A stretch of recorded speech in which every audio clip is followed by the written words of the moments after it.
संतों ने तो यहाँ तक कह दिया कि बोलना सीखो।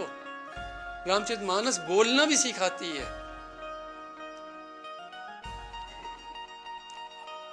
यहाँ के तो पक्षी भी सुंदर बोली बोलते हैं।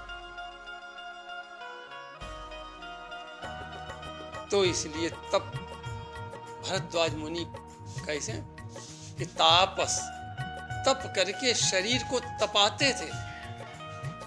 तापस समदम, दम कहते हैं इंद्रियों का निग्रह, इंद्रियां वश में कर्म होना, और सम कहते हैं मन का निग्रह, मन का वश में होना। तो का उनका मन भी वश में था और इंद्रियां भी वश में थी। इतना सब होने के बाद भी दया के सागर थे। नहीं तो तप से तपता हुआ शरीर, उसमें दया नहीं होती। जब कोई थोड़ा बहुत तप कर लेता तो कठोर हो जाता। भक्ति कभी कभी भक्ति लोग ज्यादा करते हैं तो कठोर बन जाते हैं। परिवार के प्रति बड़ा कठोरता का व्यवहार करने लगते हैं। समाज में भी कठोरता की वाणी बोलते हैं थोड़ी सी भक्ति कर लेने पर। लेकिन भरद्वाज मुनि की विशेषता बताते हुए तुलसीदास जी कहते कैसे मुनि है कि तापस्वी हैं, सम इंद्रियां बस में हैं, मन बस में है, लेकिन फिर भी दया निधाना, दया के सागर हैं। उनके आश्रम में सब पशु पक्षी तक, उनके अंदर भी प्रेम का वातावरण था, कहीं भय नाम नहीं था। जीव अन्य जीवों की तो बात छोड़ दो, पशु पक्षी भी निर्भय होके घूमते थे।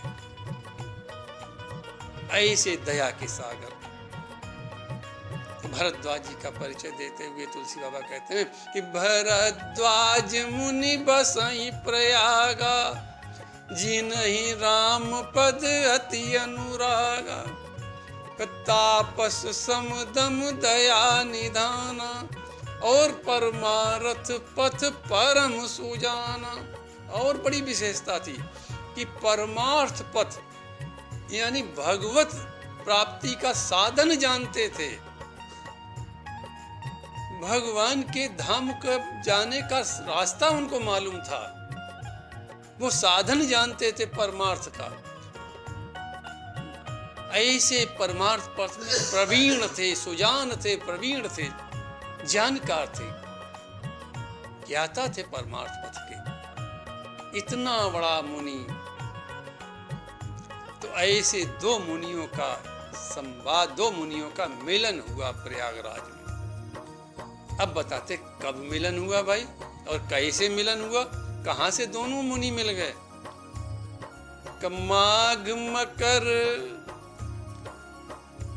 माघ मकर गत रवि जब होई, तीरथ पति आवें सब कोई।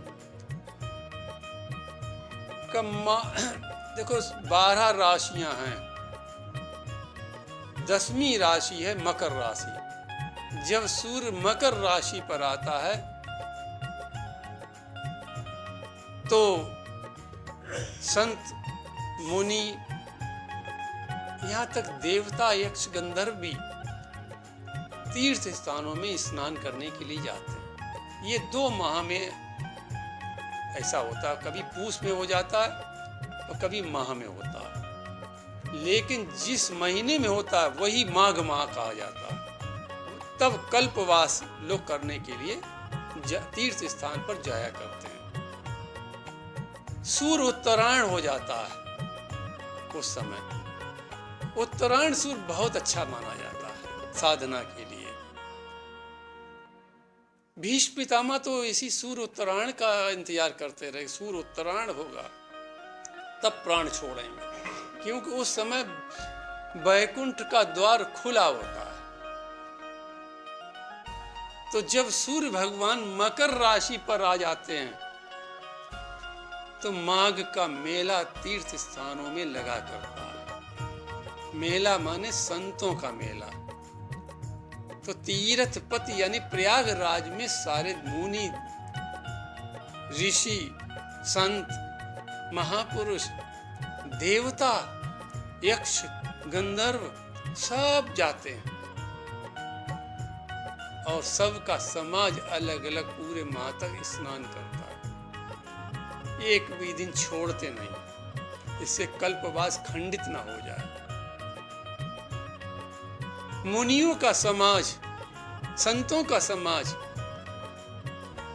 देखो स्नान त्रिकाल होता, 3 समय स्नान होता है, प्रातः काल स्नान, मध्याह्न स्नान और संध्या का स्नान। लेकिन प्रातः काल का स्नान सर्वश्रेष्ठ माना जाता है, इसलिए प्रातः काल का स्नान करके संत लोग, मुनि लोग और एकत्र होकर बैठते हैं और वहां क्या चर्चा करते हैं, कौन सी कथा करते हैं? ब्रह्म निरूपण धर्म विधि बरनई तत्व विभाग। कहीं क्या कहते हैं? ब्रह्म का निरूपण, ब्रह्म को किसी ने देखा नहीं है, लेकिन ब्रह्म का निरूपण किया जाता है। ब्रह्म के विषय में चर्चाएं होती, कथाएं होती, और धर्म विधि, धर्म, वेद में जो धर्म का वर्णन है उसका भी वर्णन किया जाता है। वेद में जो मार्ग बताया गया है वही धर्म है, और उसके विपरीत जाना अधर्म है। तो का वेद में जो निहित मार्ग है उसकी चर्चा होती है। और तत्व विभाग, 24 तत्वों से ये सृष्टि बनी है, उसके विषय में भी विचार होता है। कहीं भगत भगवंत के संयुत ज्ञान विराग। भक्त और भगवान की चर्चा होती है उस प्रयागराज में संतों के मुख से, ज्ञान वैराग्य की चर्चा होती है।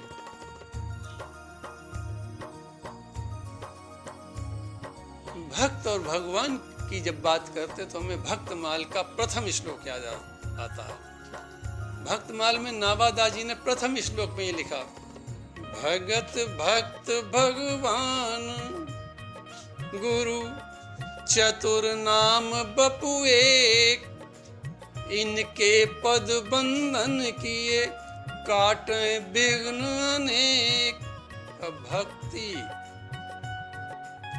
भक्त, भगवान, गुरु चारों एक हैं। ये इनमें से किसी का नाम सुबह लेने से क्या होगा? विघ्न कटेंगे। नावादा जी ने प्रथम श्लोक लिखा ये भक्तमाल का। तो का यहाँ भी क्या करते प्रयाग में? कहीं भगत भगवंत के संयुत ज्ञान विराग। अरे भक्त और भगवान की चर्चा होती है और ज्ञान और वैराग्य की चर्चा होती है। ऐसी चर्चा महावर करते हैं। ये कल्पवास है सही माने में।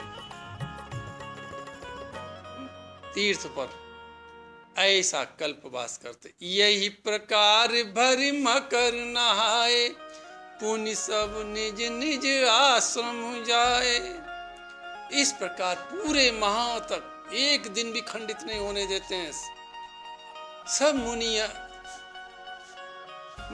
प्रयागराज में स्नान करते हैं और धर्म चर्चा सुनते हैं, कहते हैं।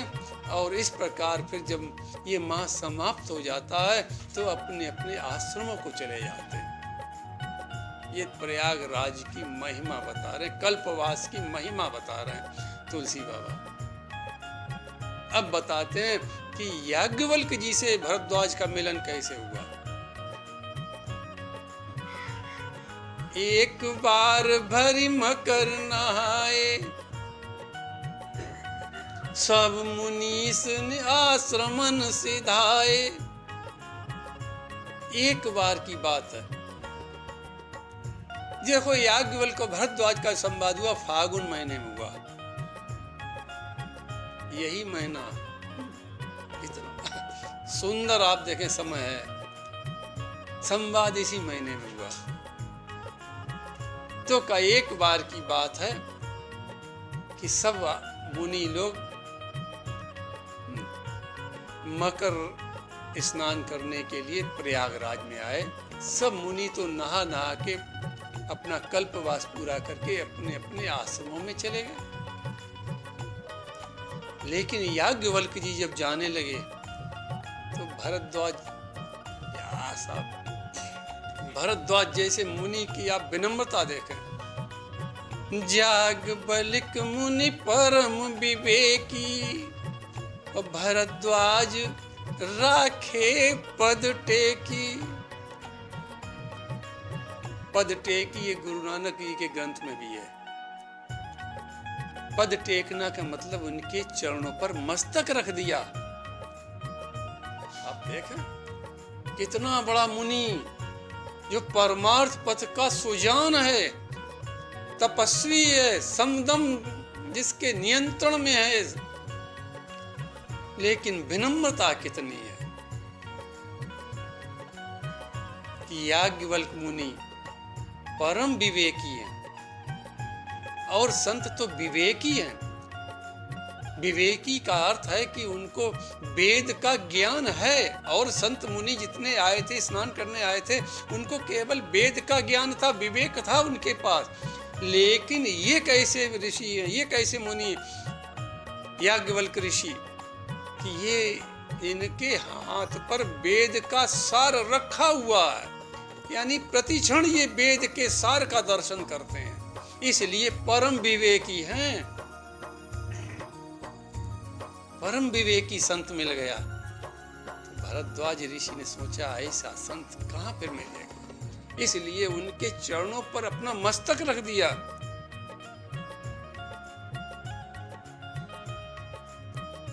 और उनसे कहा कि हे प्रभु, आप कुछ दिन हमारे आश्रम में रुक जाएं। याज्ञवल्क्य जी बहुत प्रसन्न हुए। भरद्वाज जी क्या करते हैं आप देखें कि जो हमें संतों के प्रति हम लोगों को भी ये आचरण करना चाहिए। सादर चरण सरोज पखारे, अति पुनीत आसन बैठारे। सादर चरण सरोज पखारे, ऐसे नहीं, बड़े प्रेम से याज्ञवल्क्य ऋषि के चरण पखारे भरद्वाज। देखो धोना, एक पैर होता धोना, एक होता पखारना। धोना तो ऊपर से पानी डालो धो गया, लेकिन संतों के चरण धोए नहीं जाते हैं, महापुरुषों के चरण धोए नहीं जाते हैं, उनके चरण पखारे जाते। पखारना माने तलवा भी धोना, यानी संतों के चरणों की साधना, संपूर्ण साधना का हमें फल मिल जाए, उसके लिए संत महापुरुषों के चरण पखारना चाहिए।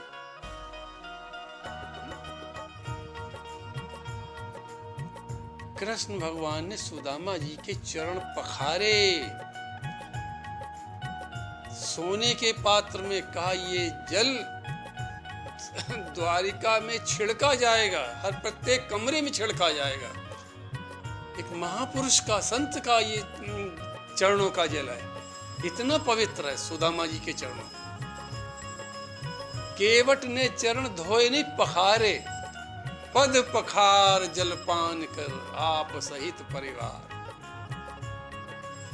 तो भरद्वाज ऋषि ने सोचा ऐसा परम विवेकी संत आ जाया हुआ, तो सादर चरण सरोज पखारे, अति पुनीत आसन बैठारे।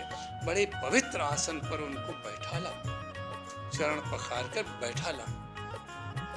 और कर पूजा मुनि सुजस बखानी, अति सप्रेम बोले मृदुबानी।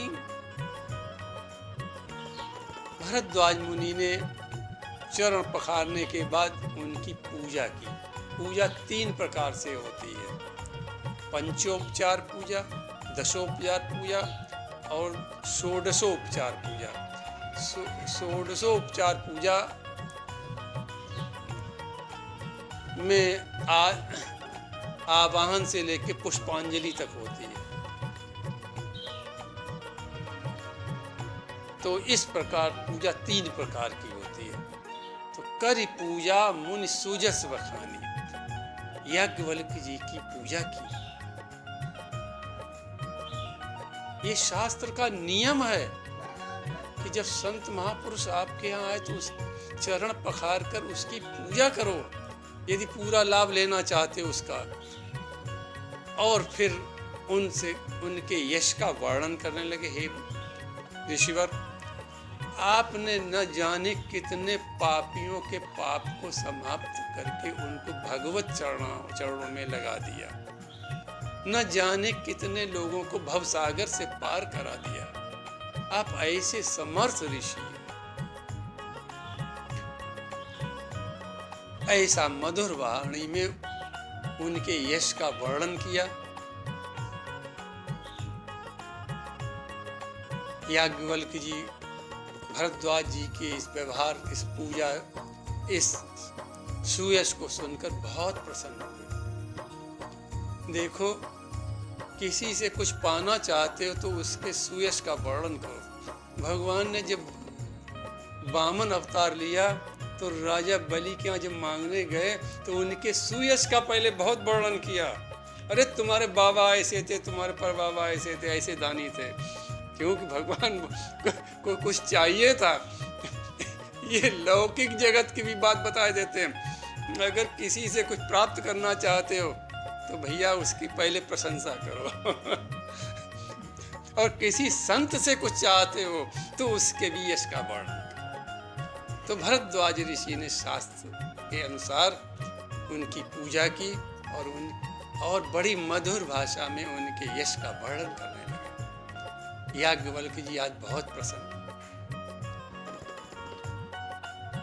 याज्ञवल्क जी को प्रसन्न देखकर भरद्वाज जी अति प्रसन्न होते हैं और कहते हैं, कह रहे संत कहे अस नीति प्रभु, श्रुत पुराण मुनि गाओ, कहोई न विमल विवेक उर, गुरसन किए दुराओ। संत महामुनि भी, उनकी भी ये वाणी है और शास्त्र वेद पुराण में भी ऐसा लिखा है, ऐसा वर्णन है कि यदि तुम विवेक चाहते हो तो गुरु से छिपाव मत करो। गुरु के सामने अपनी बात, अपनी कमी या अपनी इच्छा प्रकट कर दो। देखो, गुरु और डॉक्टर दो से छिपाओगे तो बहुत बड़ा नुकसान होगा। गुरु से छिपाओगे तो अध्यात्म मार्ग बाधित हो जाएगा, भगवत मार्ग बाधित हो जाएगा। और डॉक्टर से छिपाओगे तो शरीर का नुकसान होगा। इसलिए गुरुसन किए दुराव, गुरु से दुराव नहीं करना चाहिए।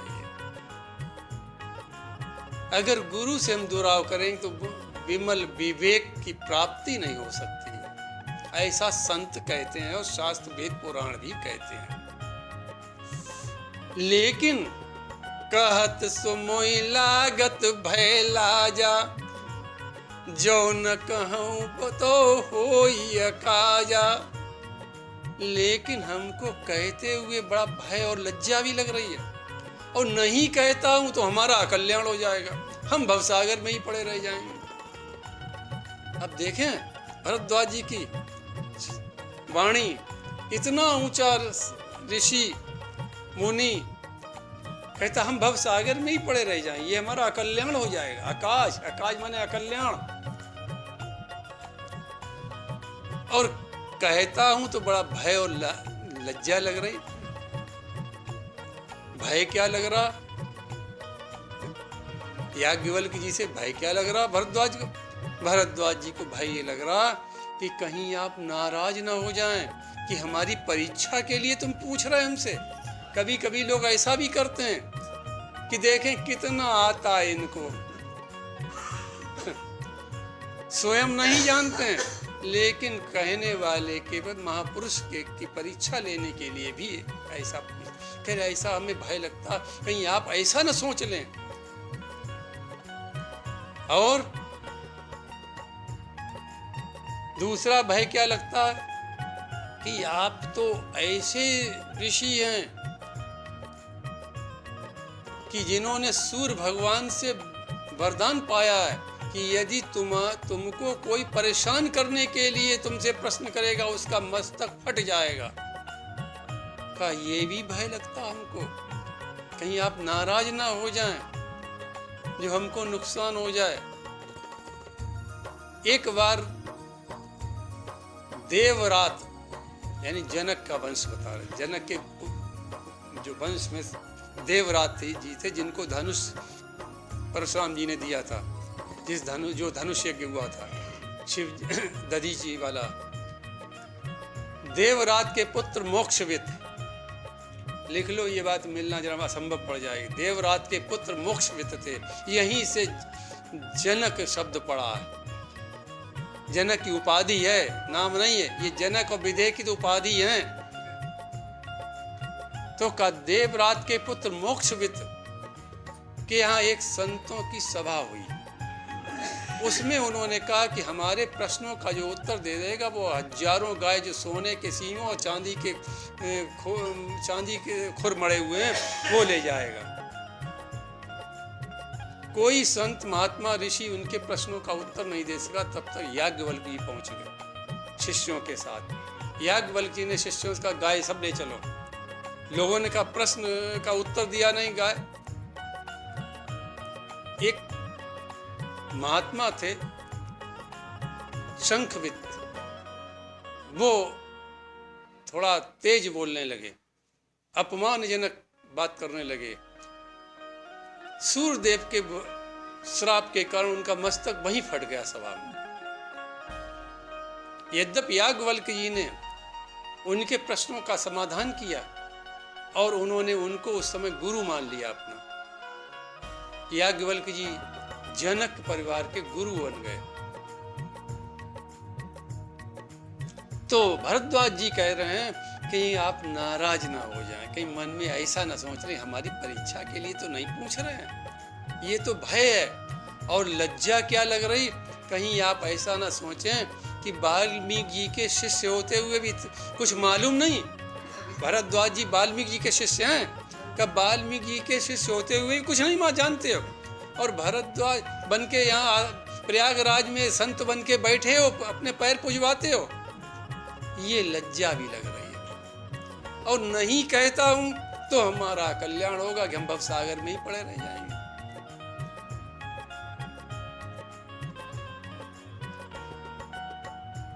तो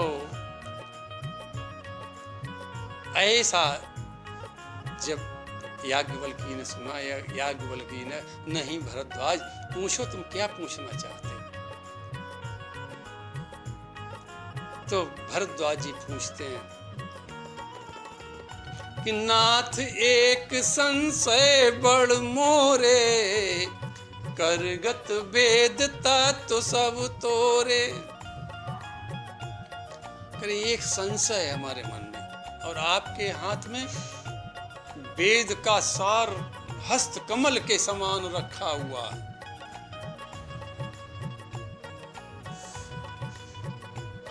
तो याज्ञवल्क्य का संशय और तुमको कहा प्रभु एक संशय का क्या संशय, राम कवन प्रभु पूछो तो ही, कहई बुझाई कृपा निधि मोई।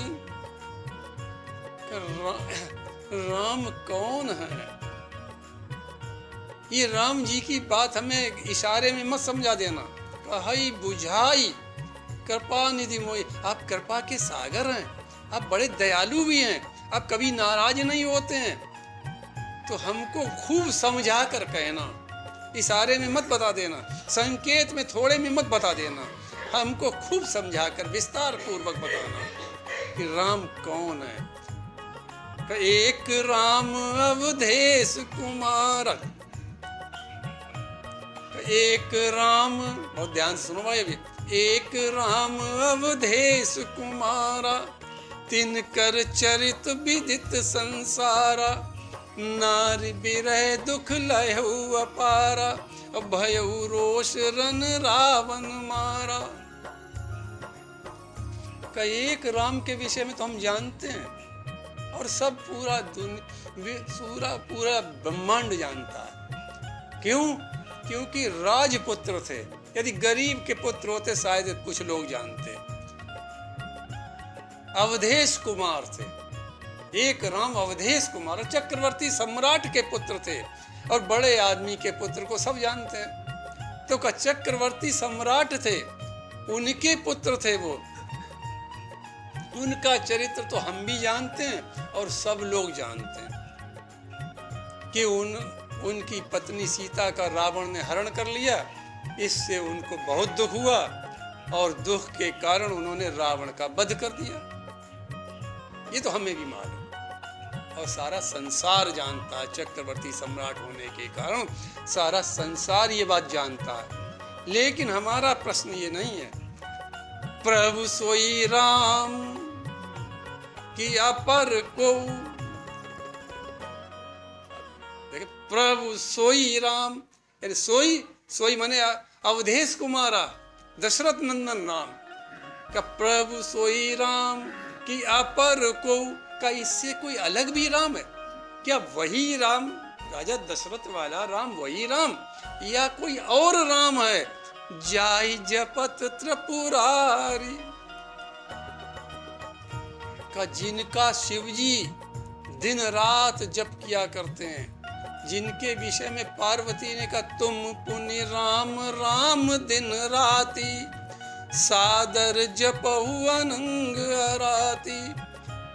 जिनके विषय में पार्वती ने कहा तुम दिन रात राम राम जपते हो, का क्या वो राम और कोई है, या अवधेश कुमार दूसरे कोई है, या वो कोई शिवजी वाले कोई और राम? प्रभु सोई राम की अपर को, जाय जपत त्रिपुरारी, सत्य धाम सर्वज्ञ तुम कहो विवेक विचार। आप बहुत सोच समझ के, आप तो सब सत्य को जानते हैं, सत्य धाम है, सर्वज्ञ, आप सब कुछ जानने वाले हैं। वेद तो आपके हाथ पर रखा हुआ, वेद का सार तो आपके हाथ पर रखा हुआ है। और वेद क्या है? राम तत्व ही तो वेद है, और है क्या? वेद राम तत्व है। जब और वेद आपके हाथ पर रखा हुआ है तो आप सर्वज्ञ, आप तो सब कुछ जानने वाले हैं। तो हमें ये बताते हैं, बस हमारा संशय यही है कि प्रभु सोई राम की अपर को, क्या वो राजा दशरथ वाले राम को, या शिवजी वाले राम कोई और है?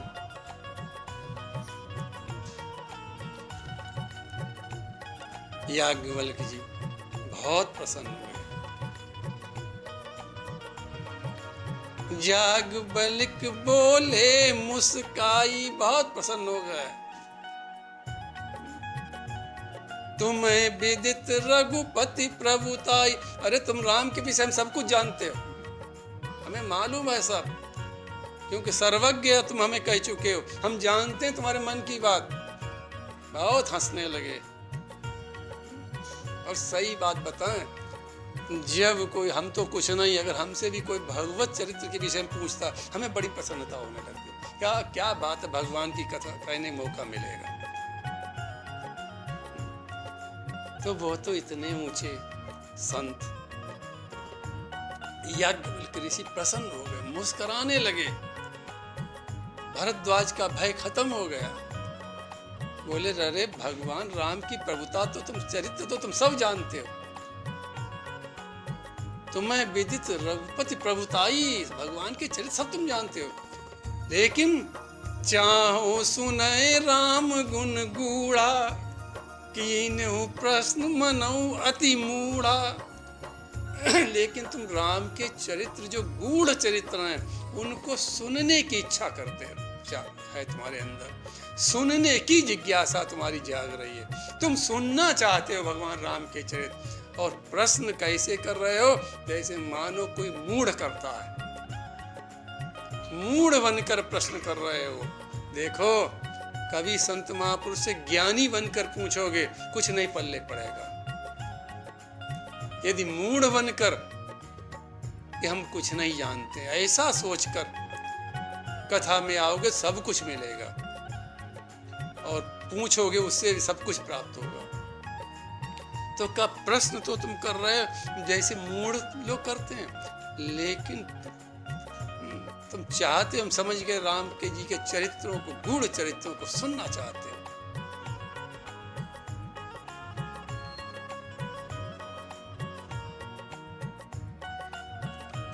तो याज्ञवल्क जी प्रसन्न होकर कहते हैं कि ऐसे ही संशय कीन भवानी, महादेव तब कहा बखानी।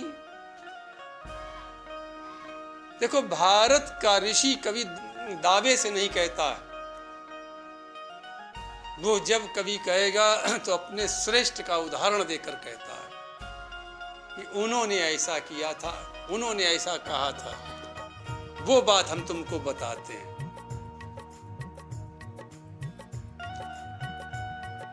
याज्ञवल्क्य जी इतने श्रेष्ठतम महात्मा ऋषि हैं, लेकिन प्रश्न क्या उत्तर, यानी राम कथा सुनाने के लिए क्या आश्रय किसका ले रहे? का शिव जी का आश्रय ले रहे।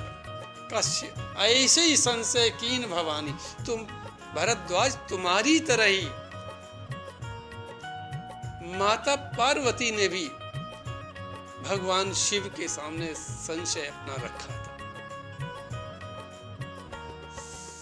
कहा था, उन्होंने भी यही कहा था कि तुम पुनि राम राम दिन राती, सादर जपऊ अनंग अराती, राम सो अवध नृपत सुत सोई, की अज अगुन अलख गति योई। क्या तुम दिन रात राम राम करते हो? वो अवधपति, वो राजा दशरथ का पुत्र वो राम है कि और कोई अजन्मा राम है, अगुण राम, कोई निर्गुण राम है? ऐसा माता पार्वती ने भी प्रश्न रखा था, संशय अपना रखा था। ऐसे ही संशय कीन भवानी, महादेव तब कहा बखानी। का जो महादेव जी ने, शंकर भगवान ने उनका समाधान में जो कथा सुनाई, वो तुम्हें हम सुनाएंगे। ये नहीं कह रहे हम सुनाएंगे, का जो पार्वती जी को शिव जी ने समाधान के लिए सुनाई, वो चरित्र हम तुम्हें सुना देंगे, शिव जी का कहा हुआ। ये भारत के ऋषियों की महानता है, कभी दावे से नहीं कहते हैं।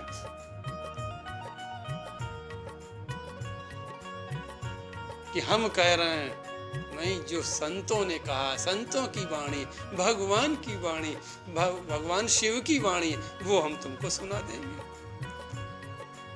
बस समय भी समाप्त है भाई, अब यही कथा आज विश्राम, आगे फिर भगवत इच्छा से।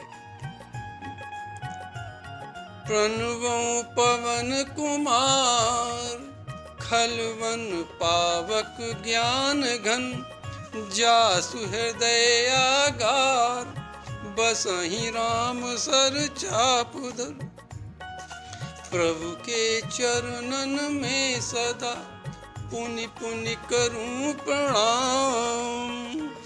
यही कहूं भूलूं नहीं मेरे प्रियतम राम, मेरे प्रियतम राम। सिय राम मैं सब जग जानी, करूं प्रणाम जोर जुग। श्री राम जय राम जय जय राम, श्री राम जय राम जय जय राम, श्री राम जय राम जय जय राम, श्री राम जय राम जय राम। रघुनंदन राघव राम हरे, सीताराम